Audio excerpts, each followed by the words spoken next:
Yo, what's good, guys? Fresh out the shower with another video for you today, duelist. So basically, I'm making another Fire King video. I don't care. I think it's pretty cool what this deck has been able to already do. It might just be some local tournaments, but this is actually pretty cool. So this deck has been going undefeated at its local tournaments. So what they did was actually really interesting to me. So they have the Tri-Brigade cards in the extra deck along with Nadir Servants and the Dogmatica. What you do is you banish one of these Tri-Brigade links. Then you can send your the link for, I am terrible with names, you all know this, but when you send him to the graveyard, you get to add the level 1 Ponex because you've already banished to summon your Dogmatica guy, Maximus. There we go. And I think that strategy is pretty cool, and all the Tri-Brigade with all these cards being like Beast, Beast Warrior, you're able to run that package as well in the extra deck, so I think that's sweet. We see the Orc-Kiss card as well. Another thing I noticed out of this deck is Ultimate Slayer. I forgot that card even existed, so I went to check over on the price of Ultimate Slayer right now, and this card is all the way down to $12, and it doesn't stop dropping. We see that's been dropping non-stop for a while now, so you can literally get this for technically less than $12 at $11.99. I think that's pretty cool. Oops, you weren't supposed to see that. But yeah, I think it's kind of crazy that this deck is doing so well already, even if it's just local tournaments. We see the one-of skill drain, I think is pretty cool. It's actually able to run Revolt. What? That's pretty insane. Maybe just as a +1 or whatever, but you would be putting a card back into the deck, so I would imagine they're running it to use it. And then we see one of the new cards. We see a playset of another new card. So basically we have like 1, 4, 7, 9 new cards, and then we also have the simple spoil package. But what's really interesting about this list, and I wonder if this will actually be a standard in America, and I think that it actually might be like a good kind of thing to think about, because it's kind of like 1 for 1. So with the simple spoil card, they're actually only running the spell that says send one other card you control to the graveyard, special summon a level 1 fire monster from your deck, and then it has that follow-up, add 1 level 1 fire monster the following turn, because you can't use both effects in the same turn.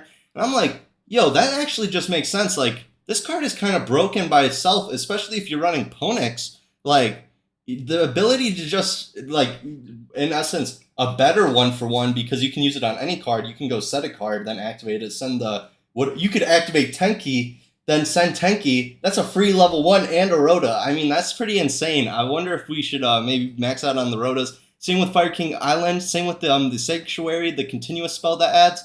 So I kind of agree with that, and I think that's actually pretty cool, especially when we don't have Max C. This might just be a 3-of by itself. This card's so good. But obviously with the Diabellstar Rhoda, we're just drawing a free card. That quick play is broken, and it's just a way to minimize the package. If you just want to run that card by itself and maybe not like, you know, a whole 6 to 7 cards instead. But yeah, that's pretty cool. And then seeing Ultimate Slayer was really cool, I thought. So that's pretty much all I'll say about this list. We see another strategy where they're running Pot of Extravagance. I thought that was really good because the extra deck's not really that mandatory. This build, though, it's not running the Tri-Brigade package in the extra deck. It's actually running cards like IP and SP with 2-ofs, because this card is so broken. That's why they're running so many copies. And then with the extra deck, or the side deck, we don't really see many cool things. We don't see something like an Ultimate Slayer, but the main deck, we're really going on the max ratios of all the new cards. I think one-of, for the Spell Trap Negate, the basically Carrot that they'll be running in the deck, the Sprite Carrot, is probably the ratio that everybody's going to follow suit with. This build's running 3 of the continuous spell and only 1 Fire King Island. Because why not? It's a +1 rather than just playing the card itself. Why not utilize the +1s, right? And then we have one of the other new Fire King spell in this build. Did we see one of that? Yeah, so that's probably gonna be a standard 1-of in the deck, I would say, after seeing 2 lists that play it. And then this was also crazy, so I'll turn off my camera for this so we can get a full view.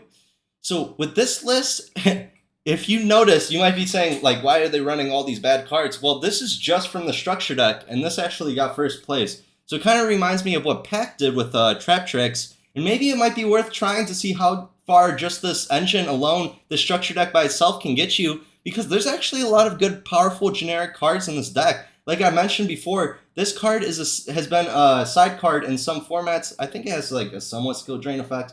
I literally forget the name and effect of the card, but I have seen it played, and I have read it before, and I know it's somewhat good. But this build's so cool. I mean, they're running the one of rekindling just for like whatever. Some of these monsters have 200 defense. I think it's the level 4, and they get to run 3 Torrential Tribute because that was printed in the deck. I mean, they're still drawing 3 with Coach King. That's really cool. The Diamond Dyers, we get 3 Fire Charmers. There's our only link. And then for our side deck, we got 3 Alphas in the side, 3 Dark Holes. Like, this side deck actually looks pretty good. We're not even maining Imperm. That's how good this actually is. So I thought that was really pretty cool. And then we see another first place list. Now this list is blinged out, and we get to actually see like the full view, not just as photograph. We get to see the Japanese cards and how beautiful they look. So this one actually decided to run all of the Sinful Spoil cards, the full package, max with the Diabell Star, the 3 Rotas, and then the one of. And this one got first place too. They're running the 2 called buys. This is more of like probably the most standard, but I did really like the Nadir Servant build we looked at earlier. I just thought that was so cool. But these are pretty much the extra deck cards you're going to be looking at. Obviously, we don't have Dagda, so they're citing the Dagda package, or they're citing the Scythe for when they go first. We don't have that. But yeah, I thought this was pretty cool. It's interesting to see how good the Fire Kings might actually be. I think they're actually going to be better on a release than the original Fire King structure deck was when it was released. So definitely something to look forward, and I hope you guys have a great rest of your day. Peace out.